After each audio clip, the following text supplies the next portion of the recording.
এরপরে কোরআন পাহাড়ের ব্যাপারে বলেছে ওয়াজআলনাল জিবালা আওতাদা, আমি পাহাড়গুলোরে পেরেকের মতো জমিনে ঢুকিয়ে দিয়েছি।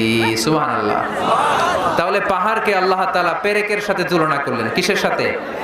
পেরেক চিনেন? সবাই চিনেন? মাতোয়াইলে আছে পেরেক? কি করে পেরেক দিয়ে? কাঠের ভিতরে ঠুকে না, দেয়ালে ঠুকে। তাহলে আল্লাহ পাহাড়গুলোর বললেন পেরেক। আচ্ছা, পেরেক যখন আমরা কাঠের ভিতরে ঢুকাই, পুরো পেরেকটা কাঠের ভিতরে ঢুকে যায়, উপরে শুধু কি থাকে? মাথাটা থাকে, ঠিক কিনা?